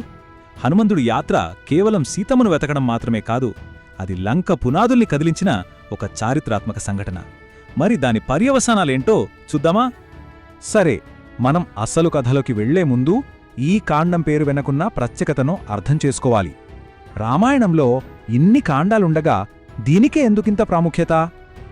ఎన్నో సవాళ్లు, వియోగం, యుద్ధానికి సిద్ధమవుతున్న వాతావరణం, ఇలాంటి సీరియస్ విషయాలతో నిండిన ఒక అధ్యాయానికి సుందరకాండ అంటే అందమైన కాండ అని ఎందుకు పేరు పెట్టారు? విచిత్రంగా లేదా? దీని వెనుక చాలా ఆశ్చర్యకరమైన కారణాలున్నాయి. దీనికి ఒక్క కారణం కాదు, చాలా ఉన్నాయి. ఈ కాండలో వర్ణించే రాముడి కథ సుందరం, సీత కథ సుందరం, హనుమంతుడు చెప్పే అశోకవనం వర్ణన సుందరం, అసలు వాల్మీకి మహర్షి వాడిన కవితా శైలే ఎంతో సుందరం. వీటన్నింటికీ మించి కొంతమంది పండితుల ప్రకారం హనుమంతుడి అసలు పేరే సుందరుడు. అందుకే ఆయన విజయాన్ని చెప్పే ఈ కాండం సుందరకాండ అయింది. అంటే సౌందర్యం పాత్రల్లో, ప్రకృతిలో, కవిత్వంలో, చివరకు భక్తిలోనూ కనిపిస్తుందన్నమాట. ఇక కథ మొదలవుతుంది. హనుమంతుడి ప్రయాణం మొదలవుతుంది. ఆయన ముందున్నది ఒక అసాధ్యమైన కార్యం. 100 యోజనాల మహాసముద్రాన్ని దాటడం. ఊహించుకోండి, అది ఎంత పెద్ద సవాలో. జాంబవంతుడి మాటలు అవి మామూలు మాటలు కావు. హనుమంతుడిలో నిద్రపోతున్న మహాశక్తిని మేల్కొలిపాయి. అంతే, హనుమంతుడు తన శరీరాన్ని ఒక పర్వతమంత పెంచాడు. మహేంద్రగిరి శిఖరం మీద నుంచి గాలిలోకి ఎగిరినప్పుడు వాల్మీకి అంటారు, రాముడి ధనుస్సు నుంచి వదిలిన బాణంలా దూసుకెళ్లారని. ఆ వేగం, ఆ సంకల్పం అలాంటిది. ఈ సముద్ర ప్రయాణంలో హనుమంతుడు 3 పెద్ద పరీక్షలు ఎదుర్కొంటాడు. మొదటిది మైనాక పర్వతం. అది విశ్రాంతి తీసుకోమని ఆతిథ్యమిస్తుంది. కాని హనుమ దాన్ని వినయంగా తిరస్కరించి తన ఏకాగ్రతను నిరూపించుకున్నాడు. ఇక రెండోది నాగమాత సురస. ఆమె తన తెలివితేటల్ని పరీక్షించింది. ఆమె నోట్లోకి సూక్ష్మరూపంలో వెళ్లి బయటకొచ్చి తన బుద్ధిబలాన్ని ప్రదర్శించాడు. చివరిది సింహిక అనే నీడను పట్టుకునే రాక్షసి. దాన్ని సంహరించి తన బాహుబలాన్ని చూపించాడు. అంటే ఈ 3 పరీక్షలు కేవలం అడ్డంకులు కావు, ఆయనలోని గుణాలకు నిదర్శనాలు. అన్ని అడ్డంకుల్ని దాటి ఇప్పుడు హనుమ శత్రువు కోటలో, లంకలో అడుగుపెట్టాడు. ఇక్కడ్నుంచి కదే వేరు. టెన్షన్, సస్పెన్స్ అన్నీ మొదలవుతాయి. వావ్! లంకను చూసి హనుమంతుడు కూడా ఒక్క క్షణమలా నివ్వెరపోయాడు. దాని అందం, దాని రక్షణ వ్యవస్థ అద్భుతం. రావణుడి ఐశ్వర్యం కళ్ళు చెదిరేలా ఉంది. కాని ఎంత అందమున్నా, ఎంత ఐశ్వర్యమున్నా ఆయన లక్ష్యం ఒక్కటే, సీతమ్మను వెతకడం. రావణుడి అంతఃపురంలో సీతమ్మ కోసం వెతుకుతున్నప్పుడు హనుమంతుడికి 2 విభిన్న ప్రపంచాలు కనిపిస్తాయి. ఒకవైపు చూస్తేనేమో భోగభాగ్యాలతో, విలాసాలతో తూలతూగుతున్న రావణుడి అంతఃపురం. మరోవైపు అదే లంకలో అశోకవనంలో ఒంటిమీద ఒకే వస్త్రంతో, కృషించిపోయిన శరీరంతో రాక్షసుల కాపల మధ్య ఉన్న సీతమ్మ దీనస్థితి. ఆ వ్యత్యాసం హనుమను ఎంతగానో కలచివేసింది. లంక మొత్తం జల్లెడపట్టాడు, కాని సీతమ్మ జాడల్లేదు. ఇక క్షణంలో సాక్షాత్తు మహావీరుడైన హనుమంతుగే కుంగిపోయాడు. కార్యం విఫలమైతే రాముడికి ఏం చెప్పాలని ఒకానొక దశలో ప్రాణం తీసుకోవాలి అని కూడా అనుకున్నాడు తెలుసా? కాని వెంటనే తేరుకున్నాడు. ఛా, ప్రాణం పోయినా సరే సీతమ్మను చూడకుండా వెనక్కి వెళ్లే ప్రసక్తే లేదు అని గట్టిగా నిశ్చయించుకున్నాడు. ఆ సంకల్పమే అతనికి అశోకవనం వైపు దారి చూపింది. సరే, ఇప్పటివరకు మనం చూసింది హనుమ బలం, తెలివి. ఇప్పుడు చూడబోయేది ఆయనలోని సున్నితత్వం, ఆయన దౌత్యం. కథలోకెల్లా చాలా ఎమోషనల్ ఘట్టమిది. ఒక సింషుపా వృక్షం కింద రాక్షసుల కాపలాలో దుఃఖంలో మునిగి ఉన్న సీతమ్మను హనుమంతుడు మొదటిసారి చూస్తాడు. అప్పుడు ఆమెను చూసి వాల్మీకి ఎలా వర్ణించారంటే, పొగకమ్మిన నిప్పుకణంలా, మేఘాల చాటున చంద్రబింబంలా ఉందని. అంటే శోకం ఆమె తేజస్సును తాత్కాలికంగా కప్పివేసింది అంతే, కాని ఆర్పలేకపోయింది. అద్భుతం కదా? సీతమ్మను చూశాడు, అంతా ఓకే. కాని ఇప్పుడు ఏం చేయాలి? అదే అసలు సిసలైన ప్రశ్న. డైరెక్ట్గా తన ముందుకెళ్తే ఆమె భయపడుతుందేమో, రావణుడి మాయ అనుకుంటుందేమో. ఒక్క చిన్న తప్పు జరిగినా మొత్తం మిషన్ ఫెయిల్ అయిపోతుంది. ఇక్కడే అండి హనుమంతుడి తెలివి, ఆయన వ్యూహరచన మనకు కనిపించేది. ఆయన వేసిన ప్లాన్ మామూలుగా ఉండదు. ఫస్ట్ చెట్టు చాటినే ఉండి ఆమెకు మాత్రమే వినపడేలా మెల్లగా రాముడి కథ చెప్పడం మొదలుపెట్టాడు. ఆ మాటలు విని ఆమెలో ఒక నమ్మకం కలిగాక అప్పుడు రాముడి సందేశమిచ్చాడు. ఫైనల్గా ప్రూఫ్ కోసం ఆవిడిచ్చిన చూడామణిని తీసుకున్నాడు. పర్ఫెక్ట్ డిప్లొమసీ అంటే ఇదేనేమో. పని పూర్తయింది. సీతాదర్శనం అనే మెయిన్ టార్గెట్ రీచ్ అయ్యాడు. ఇక వెనక్కి తిరిగి వెళ్ళిపోవడమేనా? లేదు. హనుమంతుడు కేవలం మెసెంజర్ కాదు, ఒక వారియర్ కూడా. తన ప్రభూ సత్తా ఏంటో రావణుడికి శాంపుల్ చూపించాలి అనుకున్నాడు. హనుమంతుడిని పట్టుకున్నాక రావణుడు అహంకారంతో ఏమన్నాడో తెలుసా? వీడి తోకకు నిప్పంటించి ఊరంతా తిప్పండి అని ఆర్డర్ వేశాడు. విభీషుడు వద్దన్నా వినలేదు. పాపం రావణుడికి తెలియదు, తాను ఇచ్చిన ఆ శిక్షే తన లంకకు సమాధి కట్టబోతోందని. తన తోకకు నిప్పు పెట్టారని తెలియగానే సీతమ్మ తల్లడిల్లిపోయింది. వెంటనే అగ్నిదేవుణ్ణి ప్రార్థించింది, అయ్యా నా హనుమకు చల్లగా ఉండు అని. ఆ తల్లి ప్రార్థన ఫలించింది. ఆ నిప్పు హనుమంతుణ్ణి కాల్చలేదు సరికదా, ఆయనకు ఒక ఆయుధంగా మారింది. ఇక చూడాలి హనుమంతుడి విశ్వరూపం. ఆ ఇనప గొలుసులు టపీమని తెంచేసుకుని ఆ మండుతున్న తోకతోనే ఆకాశంలోకి ఎగిరి లంక మీద అగ్నివర్షం కురిపించాడు. ఒక భవనం మీద నుంచి ఇంకో భవనానికి దూకుతూ ఆ బంగారు లంకను బూడిద చేశాడు. కాని అంత విధ్వంసంలోనూ ఒక ధర్మం పాటించాడు. ధర్మాత్ముడైన ఒక్క విభీషణుడింటిని మాత్రం ముట్టుకోలేదు. లంకను గడగడలాడించి రావణుడి గర్వాన్ని మంటగలిపి హనుమంతుడు తిరుగు ప్రయాణమయ్యాడు. ఇది మామూలు ప్రయాణం కాదు, లక్షలాది వానరులలో కొత్త ఆశను నింపే ప్రయాణం. హనుమంతుడు వస్తున్నాడు, కార్యం సక్సెస్ అయ్యింది అని తెలియగానే వానరుల ఆనందానికి అవధుల్లేవు. ఇక రాముడి గెలుపు పక్కా అని ఫిక్స్ అయిపోయి సుగ్రీవుడికి చెందిన మధువనంలోకి దూరి ఆనందంతో ఆ వనాన్ని మొత్తం ధ్వంసం చేసేశారు. అదొక రకమైన విజయ సంబరం అన్నమాట. అందరూ రాముడు, సుగ్రీవుడు, జాంబవంతుడు, యావత్ వానర సైన్యం ఊపిరి బిగబట్టి చూస్తున్నారు హనుమంతుడు ఏం చెప్తాడా అని. అప్పుడు హనుమంతుడు ఎంతో వినయంగా కాని ఎంతో బలంగా ఆ 2 మాటలే అన్నాడు. దృష్టా దేవి అంటే చూశాను సీతను. అంతే, ఆ మాటలు చాలు రాముళ్ళో ఆ సైన్యంలో మళ్లీ ప్రాణం పోయడానికి. హనుమంతుడు చేసిన ఈ అద్భుతానికి, ఈ అసాధారణమైన సేవకి రాముడు ఏ బహుమతి ఇవ్వగలడు? రాజ్యాలు కూడా సరిపోవు. అందుకే రాముడు ఏమంటాడంటే, నాయనా, నీకివ్వడానికి నా దగ్గర ఇప్పుడు ఏమీ లేదు, నా సర్వస్వమైన ఈ ఆలింగనాన్ని తప్ప అని చెప్పి ఆనందంతో కన్నీళ్లతో హనుమంతుణ్ణి గుండెలకు హత్తుకున్నాడు.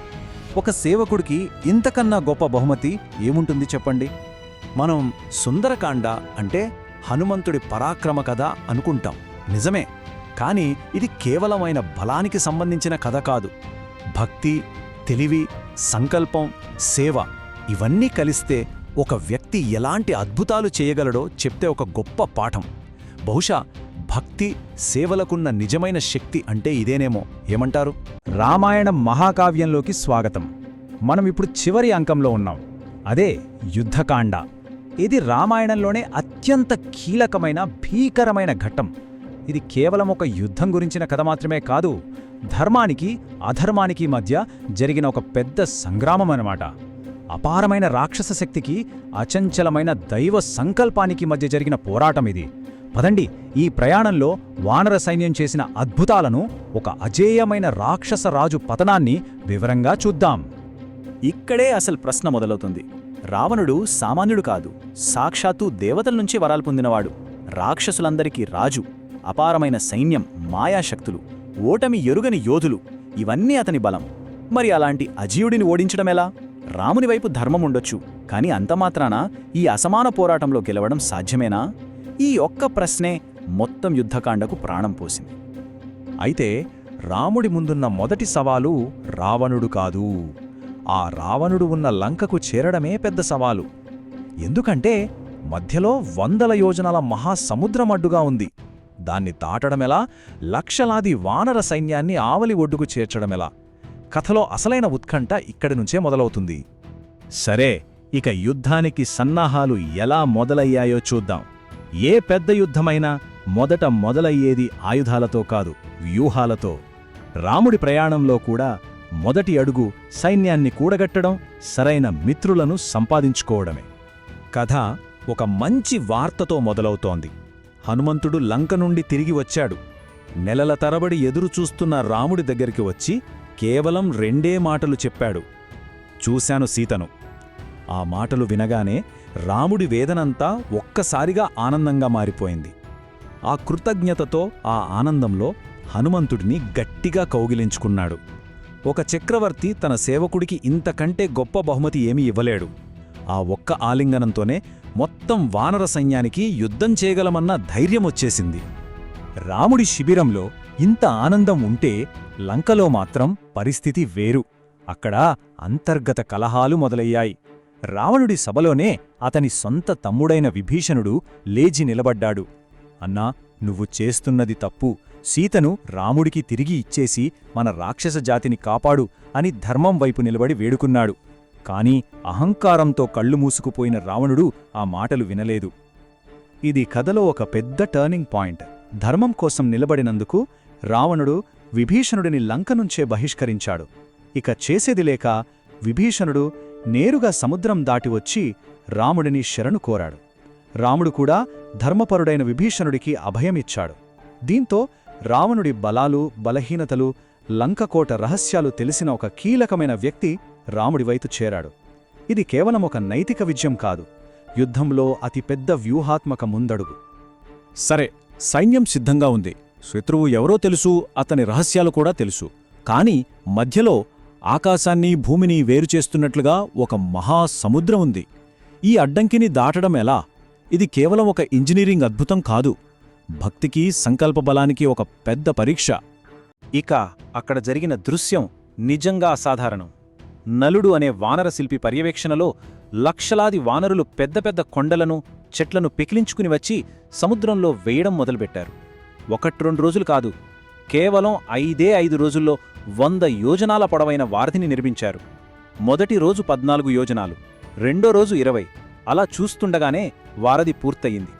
ప్రతి రాయి మీద రామనామం రాయడం వల్లే అవి తేలాయని అంటారు. ఇది వాళ్ల భక్తికి, వాళ్ల అసామాన్యమైన శక్తికి నిదర్శనం. ఒకసారి ఊహించుకోండి, ఆ వారధి మీదుగా లక్షలాది వానర బల్లూక సైన్యం లంకవైపు కదులుతోంది.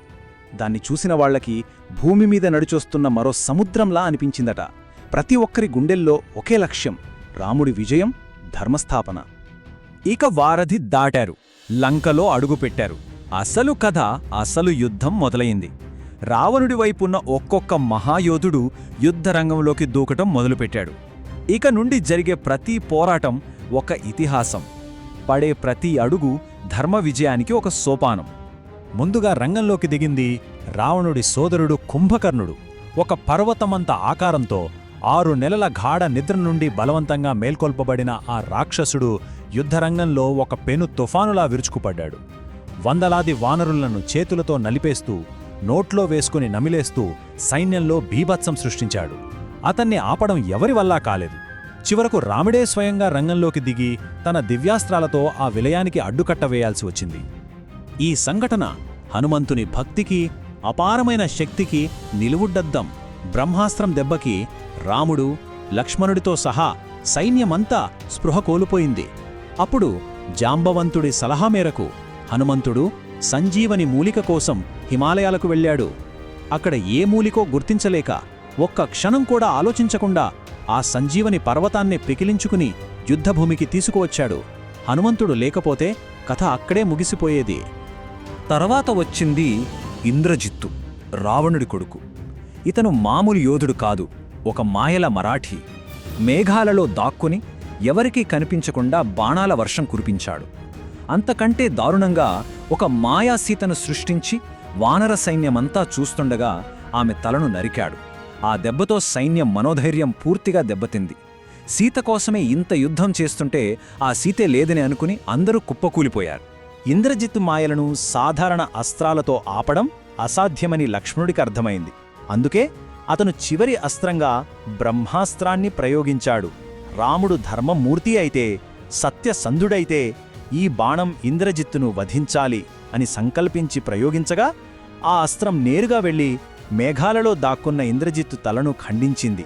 ఆ దెబ్బతో మాయల యుద్ధానికి తెరపడింది. ఇక మిగిలింది ఆఖరి అంకం. ఈ ఇతిహాసమంతా ఎదురుచూసిన ఘట్టం. రాముడు వర్సెస్ రావణుడు. ఇద్దరు యోధుల మధ్య జరిగిన యుద్ధం కాదిది. 2 సిద్ధాంతాల మధ్య జరిగిన పోరాటం.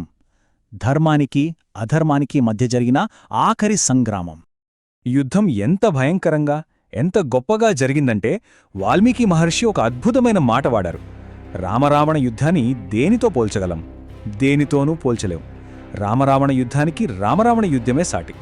ఆకాశమంతా బాణాలతో నిండిపోయింది. భూమి కంపించింది. సకల లోకాలు ఈ భీకర పోరాటానికి సాక్ష్యంగా నిలిచాయి. రావణుడి శక్తి అపారం.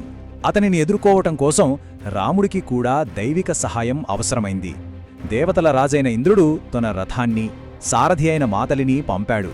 అంతలోనే అగస్త్య మహాముని స్వయంగా వచ్చి రాముడికి ఆదిత్య హృదయం అనే శక్తివంతమైన మంత్రాన్ని ఉపదేశించి కొత్త బలాన్నిచ్చాడు. అయినా సరే రావణుణ్ణి ఓడించడం అంత సులువు కాలేదు. రాముడు తన పదునైన బాణాలతో రావణుడి తలలను ఒక్కొక్కటిగా నరుకుతున్నాడు. 1, 10, 100 అలా 100కి పైగా తలలు నరికినా ప్రతిసారి అవి మళ్లీ మొలుస్తూనే ఉన్నాయి. ఇది చూసి దేవతలు కూడా ఆశ్చర్యపోయారు. అసలు ఇతని చావెక్కడుంది? ఈ రాక్షసుణ్ణి ఎలా అంతం చేయాలి? అప్పుడే ఆ కీలక సమయంలో ఇంద్రుడి సారథి మాతలి ఒక సలహా ఇచ్చాడు. విభీషణుడు కూడా ఆ రహస్యాన్నే ధృవీకరించాడు. రావణుడి ప్రాణం అతని గుండెలో ఉంది. ఆ మాట వినగానే రాముడు అగస్త్యుడు ప్రసాదించిన బ్రహ్మాస్త్రాన్ని ఎక్కుపెట్టాడు. ఈసారి లక్ష్యం తలలు కాదు, రావణుడి హృదయం. ఆ అస్త్రం నిప్పులు కక్కుతూ నేరుగా వెళ్లి అతని గుండెను చీల్చింది. ఆ దెబ్బతో అజేయుడనుకున్న లంకాధిపతి నేలకూలాడు. అధర్వమంతమైంది. యుద్ధం ముగిసింది. లంకలో ఆయుధాల శబ్దం ఆగి శాంతి నెలకొంది. కాని కథ ఇంకా పూర్తి కాలేదు. 14 ఏళ్ల వనవాసం ముగిసింది. విజయం తర్వాత పునఃకలయిక, ఇంటికి తిరిగి వెళ్లే సమయమాసన్నమైంది.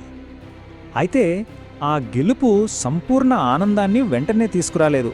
ఒక బాధాకరమైన కఠినమైన పరీక్ష మిగిలింది. లోకం ఏమనుకుంటుందోనని రాముడు సీతను తన పవిత్రతను నిరూపించుకోమని కోరాడు. యుద్ధంలో గెలిచినా ధర్మం ముందు ఇద్దరూ మరో కఠినమైన పరీక్షనెదుర్కోవాల్సొచ్చింది. దీనినే అగ్నిపరీక్ష అంటారు. సీత, నా మనసు, మాట, శరీరం ఎల్లప్పుడూ రాముడికే అంకితమైతే ఈ అగ్ని నన్ను రక్షించుగాక అని ప్రకటించి మండుతున్న చితిలోకి నడిచింది. ఆమె పతివ్రతాగ్నికి ఆ అగ్ని కూడా చల్లబడింది. సాక్షాత్తు అగ్నిదేవుడే ఆమెను బయటకు తీసుకువచ్చి ఆమె పవిత్రతను సకల లోకాలకు చాటి చెప్పాడు. ఇక అడ్డంకులన్నీ తొలగిపోయాయి. లంకారాజ్యాన్ని విభీషణునికి అప్పగించి రాముడు, సీత, లక్ష్మణుడు పుష్పక విమానంలో అయోధ్యకు బయలుదేరారు. అక్కడ అన్న కోసం 14 ఏళ్లుగా ఎదురుచూస్తున్న భరతుడితో ఆనందకరమైన పునఃసమాగమం జరిగింది. ఆ తర్వాత యావత్ అయోధ్య ప్రజలు ఎదురుచూస్తున్న శ్రీరామ పట్టాభిషేకం అంగరంగ వైభవంగా జరిగింది. ధర్మం తిరిగి స్థాపించబడింది. ఈ మొత్తం కథ మనకొక పెద్ద ప్రశ్నను మిగులుస్తుంది. ధర్మం కోసం ఒక మహాయుద్ధం చేసిన తర్వాత నిజమైన శాంతిని ఎలా సాధించాలి? యుద్ధంలో గెలవడం గొప్ప విషయమే కావచ్చు, కానీ ఆ విజయం తర్వాత వచ్చే శాంతిని నిలబెట్టుకోవడం, ధర్మాన్ని కాపాడటం అంతకంటే పెద్ద సవాలు కాదా? దీని గురించి ఆలోచించాలి. రామాయణం అనగానే మనందరి మనసుల్లో మెదిలేది శ్రీరామ పట్టాభిషేకం. కథ సుఖాంతం. కాని చాలామందికి తెలియని విషయమేంటంటే అసలు కథ అక్కడితో ఆగిపోలేదు. రామాయణంలోనే అత్యంత సంక్లిష్టమైన, విషాదభరితమైన 7వ కాండ ఒకటుంది. ఈరోజు మనం మరుగున పడిన ఆ చివరి అధ్యాయం గురించే తెలుసుకోబోతున్నాం.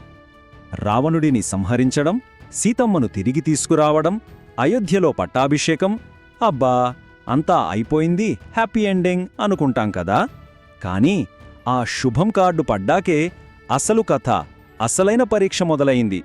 మరి ఆ తర్వాత ఏం జరిగింది? ఆ ప్రశ్నకు సమాధానమే ఈ ఉత్తరకాండ. ఒకవైపేమో యుగయుగాల పాటు గుర్తుంచుకునేలా అంగరంగ వైభవంగా జరిగిన శ్రీరామ పట్టాభిషేకం, మరోవైపేమో ఆ సంతోషం ముగియగానే మొదలైన ఒక పెను సంక్షోభం. అంత ఆనందంగా ముగిసిన కథ ఒక చీకటి అధ్యాయానికి ఎలా దారితీసిందో ఇప్పుడు చూద్దాం. అంతా సవ్యంగా ఉంది, రామరాజ్యం స్వర్గంలా ఉంది అనుకుంటున్న సమయంలో కేవలం ఒకే ఒక్క పుకారు, ఒకే ఒక్క మాట ఆ రాజ్య పునాదులనే ఎలా కదిలించిందో చూద్దాం. ఊహించుకోండి, శ్రీరాముడి పాలనలో అయోధ్య ఎలా ఉండేదంటే అచ్చం భూలోక స్వర్గంలా ఉండేది. ప్రజలంతా సంతోషం, శాంతి, ఎవరి కళ్ళలో కన్నీళ్లు లేవు, ఎవరి మనసులో భయం లేదు. అందుకే కదా ఇప్పటికీ ఎవరైనా మంచి పరిపాలన గురించి మాట్లాడితే రామరాజ్యంలా ఉండాలి అంటారు. కాని అంతా ప్రశాంతంగా ఉన్న ఆ రాజ్యంలో ఒకరోజు భద్రుడు అనే గూఢచారి ఒక చేదు వార్తను, ఒక పిడుగులాంటి వార్తను రాజు ముందు పెట్టాడు.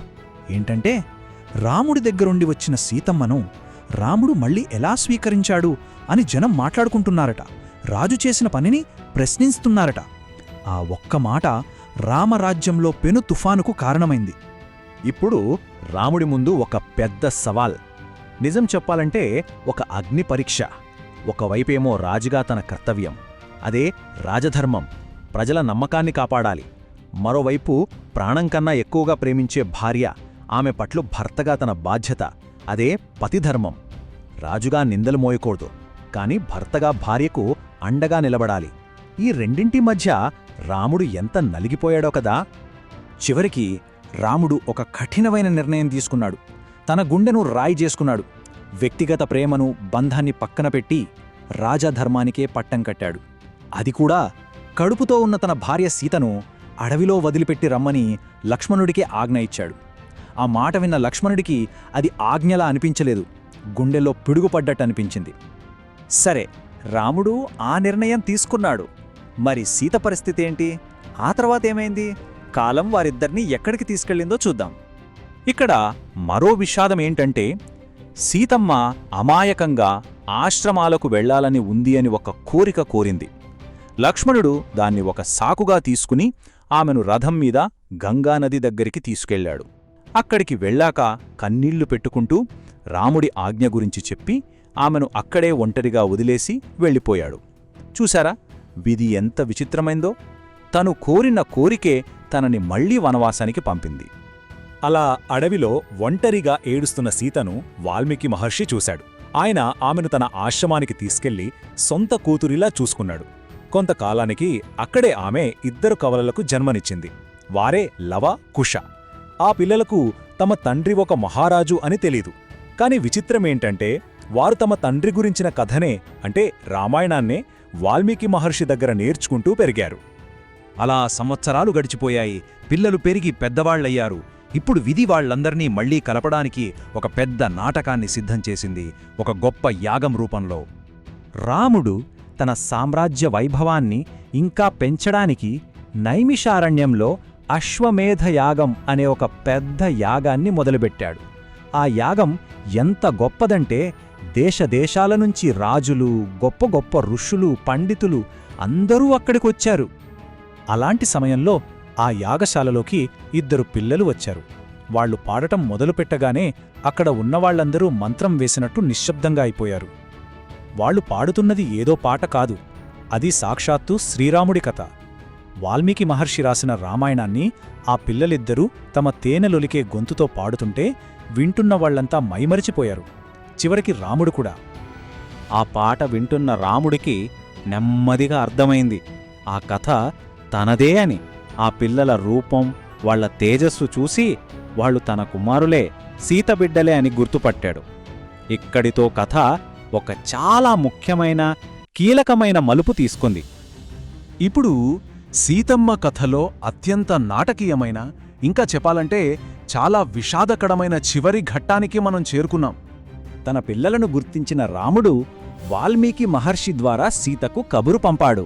సీత నిజంగా పవిత్రురాలైతే ఈ రాజసభకు వచ్చి ప్రజలందరి ముందు మరోసారి ప్రమాణం చేయమని కోరాడు. అంటే మళ్లీ సీత పవిత్రత ప్రజలందరి ముందు ఒక పరీక్షకు నిలబడింది. రాజసభకు వచ్చిన సీత ఈసారి ఎవరికోసమో నిరూపించుకోవడానికి సిద్ధంగా లేదు. ఆమె నిశ్శబ్దంగా నిలబడి తన చివరి సాక్ష్యంగా తనను కన్న తల్లి అయిన భూదేవిని ప్రార్థించింది. నేను మనసులో, మాటలో, చేతలో ఎప్పుడూ రాముడినే ధ్యానించి ఉంటే నా తల్లి భూమాత నన్ను తనలోకి తీసుకోవాలి అని వేడుకుంది. ఆమె ప్రార్థన ముగించిందో లేదో అక్కడొక మహాద్భుతం జరిగింది. భూమి ఒక్కసారిగా 2గా చీలింది. దారిలోంచొక బంగారు సింహాసనం మీద భూమాత పైకి వచ్చింది. వచ్చి తన కూతురు సీతను ఎంతో ప్రేమగా తన ఒడిలోకి తీసుకుంది. అంతే, 2 భూమిలోకి వెళ్ళిపోయారు. ఆమె చివరి నిరూపణ అదే ఆమె సమాధానం. సీత భూదేవిలో ఐక్యమైపోయింది. ఇక ఈ మహాకావ్యంలో మిగిలిన ప్రధాన పాత్రల ముగింపు ఎలా జరిగిందో ఆ గంభీరమైన వీడ్కోలును ఇప్పుడు చూద్దాం. కొంతకాలం గడిచింది. ఒకసారి యమధర్మరాజు రాముడితో చాలా రహస్యంగా మాట్లాడుతున్నాడు. వాళ్ళు మాట్లాడుకుంటున్నప్పుడు లోపలికెవరైనా వస్తే మరణశిక్ష అని నియమం. సరిగ్గా అదే సమయానికి దుర్వాస మహర్షి వచ్చాడు. ఆయన శాపానికి భయపడి లక్ష్మణుడు ధైర్యం చేసి లోపలికి వెళ్ళాడు. ఇక మాటకు కట్టుబడాలి కాబట్టి రాముడు లక్ష్మణుడిని రాజ్యం నుంచి బహిష్కరించాడు. అది మరణంతో సమానం. అన్నయ్య తనని వదిలేశాడన్న బాధను తట్టుకోలేక లక్ష్మణుడు సరయూ నది దగ్గరికి వెళ్లి యోగమార్గంలో తన శరీరాన్ని విడిచిపెట్టాడు. తన నీడలా ఎప్పుడూ తనతోనే ఉండే లక్ష్మణుడు కూడా వెళ్ళిపోవటంతో రాముడికి ఇక భూమి మీద తన పని పూర్తయిందని అర్థమైంది. తాను కూడా ఈ లోకాన్ని విడిచి వెళ్లే సమయం వచ్చిందని నిర్ణయించుకున్నాడు. ఇక రాముడి చివరి ప్రయాణం అది మాటల్లో చెప్పలేనిది. కుమారులకు రాజ్యాన్ని అప్పగించి సరయూ నది వైపు నడక మొదలుపెట్టాడు. అతని వెంటే భరతుడు, శత్రుఘ్నుడు, సుగ్రీవుడు, హనుమంతుడు, విభీషణుడు, చివరికి అయోధ్య ప్రజలంతా, పశువులు, పక్షులు కూడా ఆయన్ని అనుసరించాయి. అయోధ్య నగరం మొత్తం ఖాళీ అయిపోయింది. సరయూ నదిలోకి నడుచుకుంటూ వెళ్లిన రాముడు తన మానవ రూపాన్ని వదిలేసి తన అసలు రూపం అయిన మహావిష్ణువుగా మారి వైకుంఠానికి చేరుకున్నాడు. ఆయనను అనుసరించి వచ్చిన వాళ్లందరూ కూడా పుణ్యలోకాలను పొందారు. మరి ఈ ఉత్తరకాండను మనం ఎలా అర్థం చేసుకోవాలి? ఇది కేవలం ఒక విషాదాంతమా, లేక కథకు ఉండాల్సిన అసలైన దైవికమైన ముగింపా? ఒక రాజు తన ధర్మం కోసం చేసిన త్యాగాల కథగా చూడాలా, లేక ఒక అవతార పురుషుడు తన కార్యాన్ని ముగించుకుని తిరిగి వెళ్ళిపోయినట్టుగా చూడాలా? ఉత్తరకాండ కేవలం ఒక బాధాకరమైన ముగింపు కాదు, అది ధర్మం ఎంత సంక్లిష్టంగా ఉంటుందో చెప్పే ఒక పాఠం కూడా. ఈ ప్రశ్న, ఈ కథ మనల్ని ఎప్పటికీ ఆలోచింపజేస్తూనే ఉంటుంది.